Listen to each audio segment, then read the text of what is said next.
What's up, y'all? It's your boy JTMM, aka JustTenMoreMinutes, aka the Freakin 10, back again with Sabaton history, and this time with Counterstrike.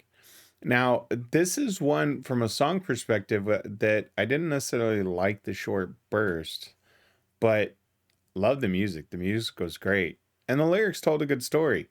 I just not a fan of the short burst of lyrics like that. And I ended up getting that twice really yesterday with both Sabaton and Nightwish. And it just made it a difficult morning, to be honest with you. Luckily, came up with Visions of Atlantis out of nowhere, which was an awesome group. And then, of course, Poets of the Fall.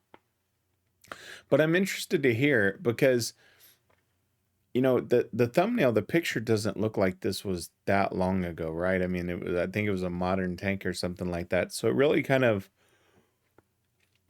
caught me off guard in the sense of how recent this may have been. Now, I could be wrong and they just had a different thumbnail image, but yeah, something tells me it was a little bit more recent. So I'm really curious to see kind of the background story to this. So that being said, let's check it out. I'm Indy Nidell. I'm Pat from Sabaton. And this is Sabaton History.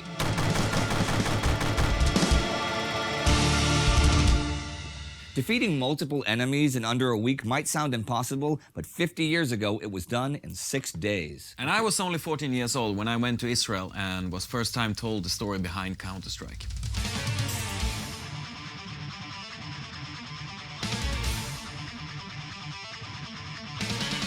I am well aware that this is a very controversial topic, and whatever I say about it is going to therefore be controversial. My focus today is the military situation, but it is impossible to explain that without at least some context. Although the Arab-Israeli conflict goes way back before Israel declared independence in 1948, since that declaration, the civil war that preceded it, and the first Arab-Israeli war that immediately followed it, religious tensions and border disputes have been the cause of hostilities time and time again. And indeed, those conflicts began the Palestinian refugee crisis that continues to this very day. By 1967, tension was seriously building once again.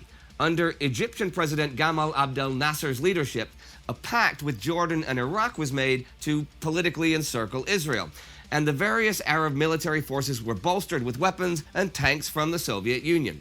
Nasser himself boasted that the destruction of Israel was the aim of his administration, and it was just a matter of time until the Arabs would reclaim the land. Also, he announced that the Straits of Tiran would be closed to Israeli shipping and mobilized the Egyptian army along the Israeli border. Israel had made clear, though, that they considered the closure of the straits to their shipping a casus belli. On June 5th, shortly after 7 a.m., 200 French-made but Israeli-operated Magister, Mystère, Mirage, and Ouragan aircraft crossed the border and flew deep into Egyptian territory.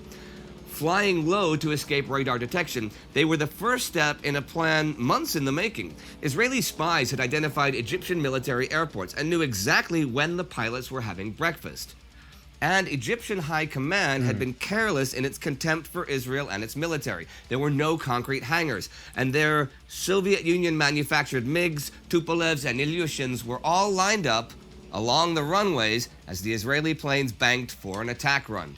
The air sirens rang out just as the bombs fell. In minutes, 286 fighters were destroyed, and special runway buster bombs left craters along the runways. The Egyptian Air Force had basically ceased to exist, and the first of 6 days of war had begun. Wow. Yeah, I don't get into a lot of the discussions on the political side of things. I mean, if something's apparent, you know, when we talk about Hitler and what his ideals were, and, you know, but when you talk about this is a long history of the battle over there of Holy Lands and such. I know, you know, Israel, Palestine, etc. I don't get into those because I'm just not informed enough to make a decision on what's right and what's wrong. And it's also not really my country, so I don't know that I necessarily have a say. I can have an opinion on it, but it's not for me to decide. I just don't have enough facts to say who's right or who's wrong. And So yeah, I'll just leave it at that. That's the easiest way to put it. But I will say what I do admire is, again, you talk about strategic. And from a strategic perspective, this is brilliant. I was sitting there, I was like, okay, well, your runways are still there. And then Indy said, leaving craters in the runway. Yeah, I mean, you're disabled at that point. That's a strategic strike. Again, no innocence. It's purely, now, don't know how many were killed. There could have been some innocent people, but to me, that was if you're going to do a strategic strike, that's how you do it. Very well placed.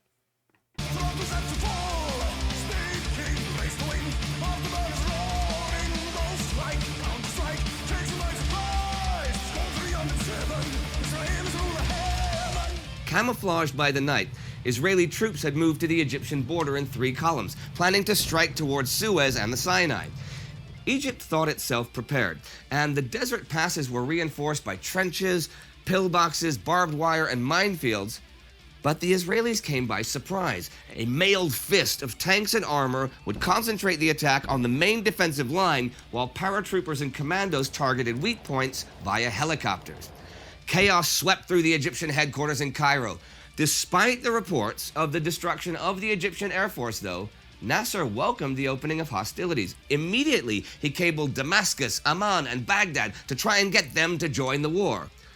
And he lied to them and told them that Israel had lost hundreds of planes and that the Egyptian counterattack was already underway. In reality, Israeli Centurion and Patton tanks, which outclassed the Egyptian T-34s and Stalins, were advancing in a pincer movement towards the entrenched Egyptians at Katef. Believing Nasser's lies, the Jordanian army went on the offensive. The targets were the Israeli positions at West Jerusalem and beyond. American-made long-range guns shelled the suburbs of Tel Aviv as Jordanian tanks took off, and even Iraqi armor and fighter jets made ready. The new city of Jerusalem was soon a battlefield. 5,000 Jordanian and around 1,000 Palestinian soldiers advanced on the Israeli positions with machine guns, Bren guns, and heavy mortars, and street-by-street fighting began. Everywhere around the ancient city, the Jordanians were on the move, trying to take vital Israeli positions on Mount Scopus. Loudspeakers atop the Dome of the Rock Mosque spurred the Arabs on to unite and take back the land in a holy war. Immediately after refueling and rearming, the IAF, Israeli Air Force, took off towards Jordan, shooting down the Jordanian Hawker Hunter planes and destroying their bases. Jordanian Patton tanks on their way to the battle were caught in the open and likewise destroyed. Then came news from the north. Encouraged by false reports that the victorious Jordanians were already on their way to Tel Aviv, the Syrian artillery opened up from the Golan Heights. Israel could hardly want to fight at 3 fronts at once, so they did not respond. Toward the afternoon, Syrian commanders grew bold, and Syrian T-34 tanks came down the hills, shelling villages and civilians. The situation was dire, but the attack was disorganized, and the Israelis fought it off, even dropping napalm on Syrian positions. So, again, this is where I draw the line. Attack military bases, those things, those strategic places, all you want. You hit civilians, it's on. Plain and simple. That's when I back, whether the minute that you take out civilians knowingly, can't support you. I just can't. That's what made Firestorm so personal. That's just bullshit to me, to be honest with you. Any of these that they go after innocents, it just, nope. I can support an airstrike against another military, like that first strategic one that Israel did. Whether they were right and wrong in doing it, that's a different topic to me. The way they did it, right? Looking at it pure strategic, that once you know you're going to do something, how you're going to do it, cool. But this bullshit of just hitting innocent civilians in a open city like that, not a fan.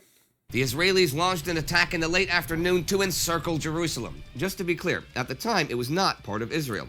And after vicious hand-to-hand combat, linked up with their enclave on Mount Scopus.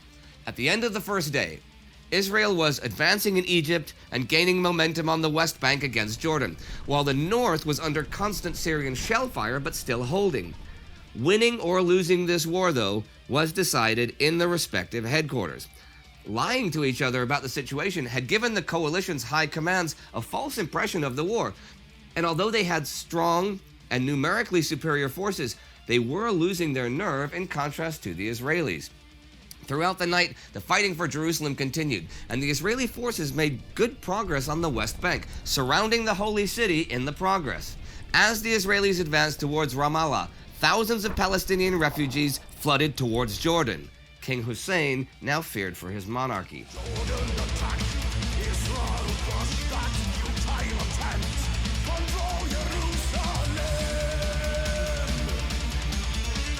By the second day in the Sinai Desert, the burning wrecks of hundreds of tanks and jeeps were strewn about as the Egyptian army was pushed back. They fought well for their positions, but were overwhelmed by the rapidity of the Israeli attack. Gaza was cut off, and Egyptian high command ordered a full retreat from their fortified positions. This was a colossal mistake, as the more mobile Israelis could now tear into the fleeing troops, especially from the air. Nasser's army disintegrated. Promises of help and unity between the Arab forces never really materialized. Instead, leaders resorted to what would be called the big lie. It was not just Israel that was beating them. It could not be. No, it was Anglo-American forces that were helping the Jews. The West had come to their aid and was bombing coalition cities. This big lie swept through the Arab world from Algeria to Iraq, and American embassies were set on fire. In reality, the Americans and Western Europe did nothing because they feared that the Soviet Union might intervene if they did. The Soviets had a huge interest in the Middle East and especially close ties to Syria. Early the morning of the third day, Israeli Sherman tanks blasted the blocked entrances of the old town of Jerusalem, and the infantry entered from three directions. They were fired upon from windows and rooftops, but quickly seized the old Jewish quarters, which had been abandoned for ages. House to house they fought until the Temple Mount was in Israeli hands. This is a place of major religious significance for Muslims, Jews, and Christians alike. The news soon reached Jews all over the world. The goal of a united Jewish Jerusalem seemed finally within their grasp, and the Messianic era would begin. However, the war was not over. Though the Israelis were advancing everywhere and they controlled the skies.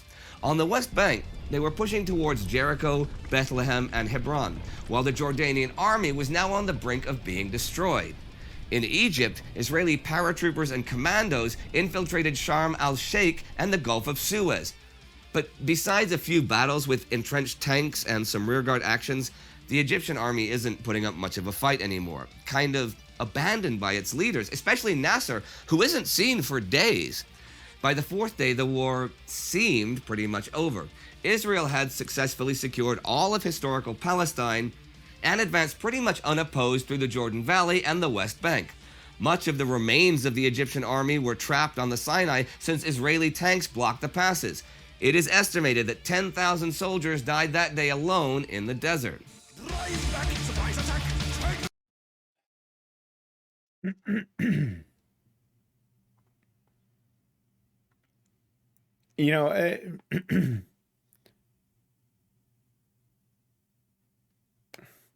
You know, it's one of those things that, as Indy said, you can't help but comment on some of these things. It is controversial. I would have a problem now. let me put this disclaimer up there. Any history before this about what the borders were of Palestine, Israel, all of that before this, and what that history was, if someone took it over from them or this and that, I don't know that.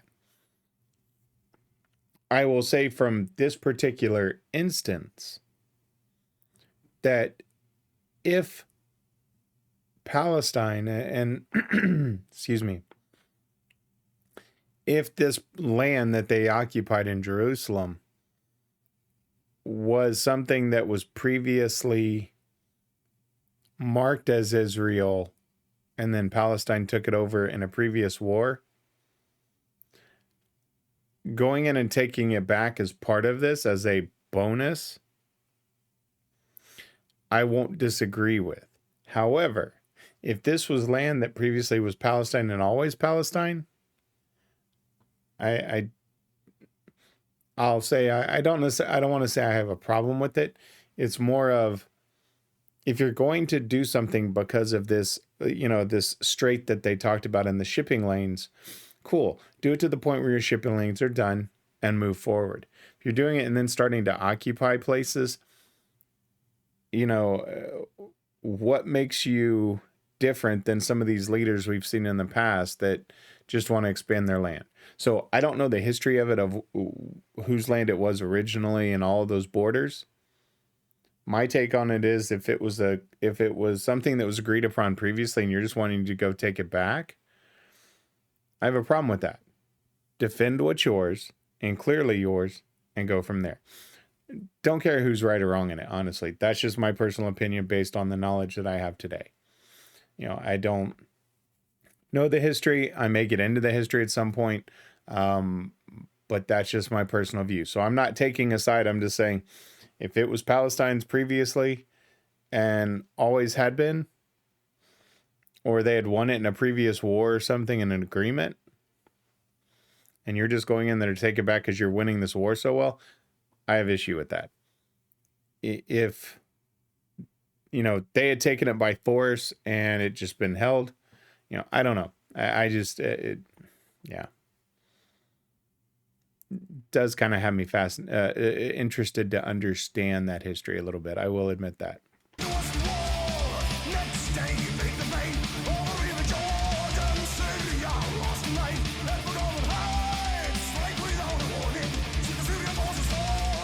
Talks of crossing Suez were proposed in Israeli headquarters. Then came a twist of fate. The Israeli Air Force attacked the USS Liberty, an American research ship in international waters that was on its way to observe the situation. 34 people on the ship died and 171 were wounded. Bombing an American ship in international waters with napalm, whether an accident or not, was an act of war and a diplomatic nightmare. Yet, in spite of the danger of also provoking the Soviet Union, the Israelis decided to attack to the north to secure the Syrian border. So, on the fifth day, after vicious napalm airstrikes, a frontal assault on the Golan Heights began. It was one of the bloodiest and most costly attacks of the war, and loads of tanks and half-tracks were knocked out by formidable Syrian defenses. But the Israelis eventually broke into the Syrian trenches. Close combat followed, with high casualties on both sides, and the Syrians held their positions. On the sixth day, though, after being constantly bombed from above, the Syrians broke. But the great powers of the world had had enough. The Soviets threatened military intervention should the Israelis advance on Damascus, and the U.S. conveyed strong dismay about being attacked. The war must stop now. After 6 days of war, 133 hours of combat, a ceasefire was brokered by the UN in Tel Aviv. The military might of 3 nations had been destroyed, and 3 nations had been defeated and embarrassed. Egypt had lost nearly 80% of its military equipment, Hussein nearly his monarchy. It was time for diplomacy to take center stage and find an agreement for the future, right? Well, we know that hasn't happened still to this day. And it is not my place to try and unravel the incredibly complicated and incredibly sensitive situation of the Middle East. The significance of the 6-day war is immense, though. Israel had shown that it was not only willing and able to defend itself from multiple attackers, but also to go on the offensive and be the attacker. There was a boom in investment in Israel and in tourism, which turned the sluggish Israeli economy around. Jews could now visit some of their holiest sites, which they had not been able to before, though minority Jewish populations in Arab nations faced increased persecution and even expulsion. Politically, there was a peace offer that included the return of much of the captured territory, but even this is controversial, and there are historians that claim Egypt and Syria never even received it. But there was a shift post-war among the Arab nations from simply questioning Israel's legitimacy as a nation to questioning its borders, which is a big change. Though the entire Soviet bloc broke off diplomatic relations with Israel, local resentment against the victors of the war has never faded, and the war greatly aggravated the already extant refugee crisis, which continues to this day with displaced persons in the millions.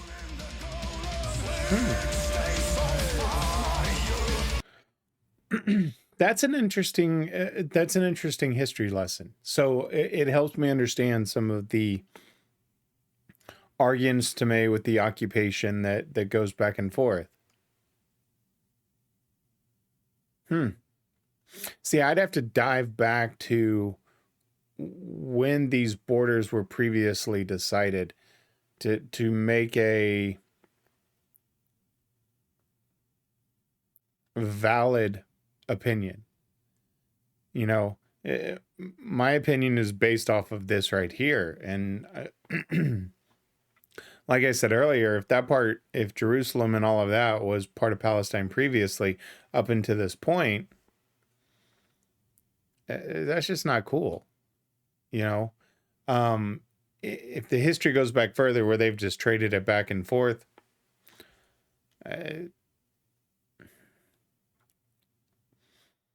then it is what it is. I hate to say it that way. Then, you know, they're just going to always fight over it. I don't understand. I'll put it this way.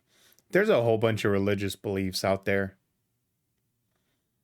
And, you know, you have Buddhism and you have Christianity and you've got all of these different religions that have a higher being or higher beings. Who's right and who's wrong? Right? It's all about faith in what you believe in. Is a faith really worth losing lives over instead of just respecting others and, you know, letting others praise who they want? I don't care if you worship your dog outside, quite honestly. If that's something that helps you get through the day and you believe in, I don't care. If you're happy and you're not pushing that on me and trying to say that you're wrong, I don't care who you worship. As long as you're happy, I could give two rat's rear ends on who you're worshiping, as long as you're happy and you're not coming after me and my beliefs. And that goes the other way around as well. I'm not going to push my beliefs onto you. I'll share my opinions. But for me to go in and say you're wrong on something, no. Believe what you want. It's freedom. And if people would just pull their heads out of their butts and stop trying to push everything on everybody else, the world would be a great place. You take a look at society today, and that's exactly why we're in the position that we are. Is you have these groups that are trying to now push opinions back and forth and say this is wrong or this is right and this is morally wrong. Shut the hell up. If you're not pushing yourself on me, I don't care what you do. That goes with anything, any of these societal boxes. As long as you're not throwing it down my throat or trying to instill in my kids what your personal beliefs are, I don't care. But the minute that you cross that line and you say, you must believe this, nope. You're now saying, because everything's an opinion, quite honestly. All of it is an absolute opinion based on what your faith is and your beliefs. Because none of us today were around back then to know what really happened. It's all based on books. It's all based on things like that. So to the point where you get to factual, proven things, it's all beliefs. So let people believe what they want. If they want to go worship can of energy drink, then go worship a can of energy drink. But tell me that my belief is wrong and that I should worship the dog next door? No. Let people live. I'm just so tired of the bullshit. Let's figure this out.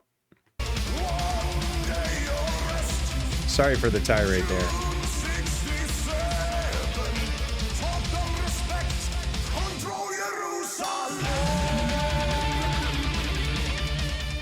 Tell us about this trip to Israel when you were younger. All right, I was 14 years. Okay. And my sister was actually living in Israel at this time. Older And, sister, I imagine. Yeah, I hadn't seen her for a long time, and I wanted to go see her. Right. So my parents kind of blackmailed me as well. I had long hair, but they didn't like it at this time. So they said I had to cut me in order to get there.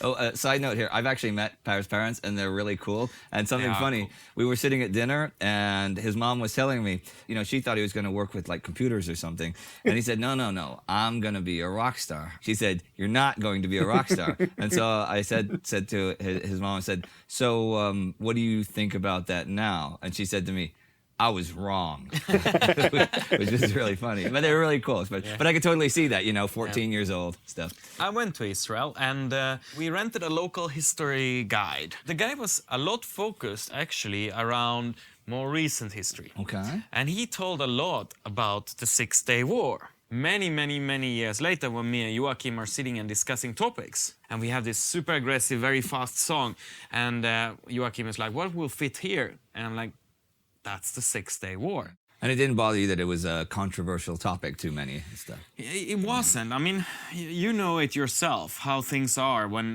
you... When you do history. Yeah, when you do history. I mean, you know, we have, of course, as you know, covered plenty of controversial topics. In the war against humanity, World War II, Great War, between two wars, Cuba crisis. I think in everything, there's something that's going to raise some hackles. But we try to do it, you know, apolitically and not just historically accurate to the events, but to talk about the motivations and things from both sides. And that, I think, then you shouldn't be able to worry about anything after that.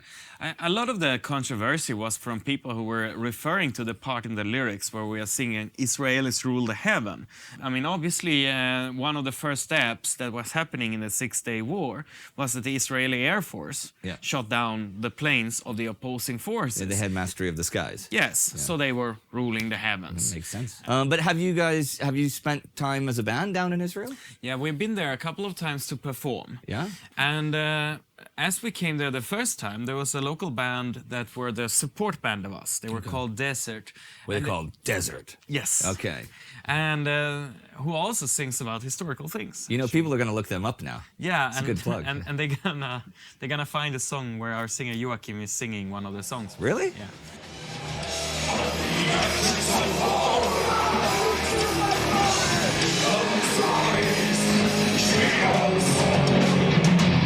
Yeah, so the band Desert, they were taking us out. It was a funny moment when they were like, do you have a music video for this song Counterstrike? And we're like, no, we don't have. And they said, let's film it now.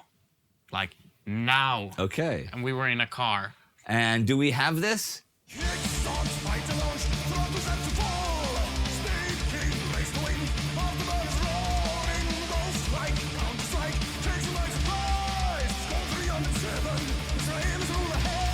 So that was the song Counterstrike. And you've been watching Sabaton History.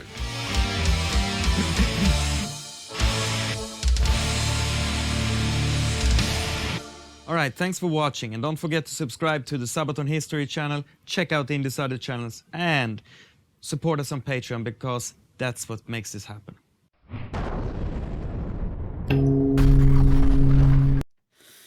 You know, this was really informative. I really enjoyed this video and understanding the history. I don't have all the facts to make a valid opinion, or I shouldn't say a valid opinion. I don't have all the facts to make a final opinion on it, on who should own what, because I don't know what the backlying history is. This is, you know, the Middle East is a tricky thing. It really, really is. And, you know, it just seems like there's always been fighting. I don't know that they'll ever not be fighting.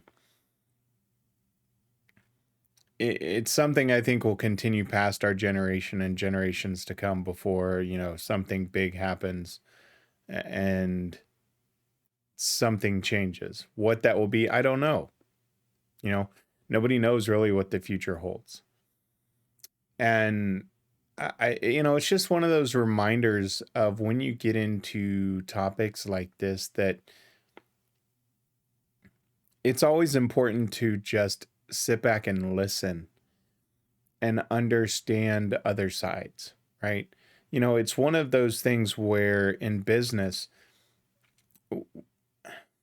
one of the things I was taught at an early age was seek to understand before being understood, with the 7 habits of highly successful people. And it's one of those where you have 2 ears, 1 mouth. So you should listen twice as much as you talk. And I just find that goes a long way, because once you understand someone's position, you can kind of, you don't have to agree, but it gives you background. And then you can actually have a productive discussion as long as that other person's willing to do the same. And you can understand, okay, let's work on something mutually. But everybody today just wants to be freaking heard instead of just listening. And we've lost sight of just simple communication skills with social media and things like that, where people just want to be heard. They got this great big platform and they have all these followers and they just want to be heard.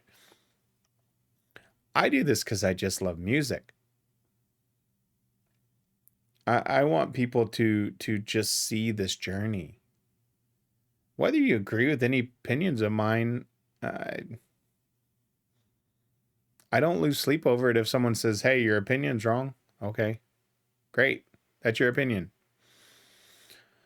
This is just a reminder of that. I mean, it's just one of those classic battles that I think is going to go on for a long time. I really do. But as far as the song, not a fan of the short burst, but it's a good song and great historical reference. And now I get a lot more history as to what's going on over there, which I appreciate. So I'll see you on Monday with a new one. We'll see where it goes. Until then, have a great weekend.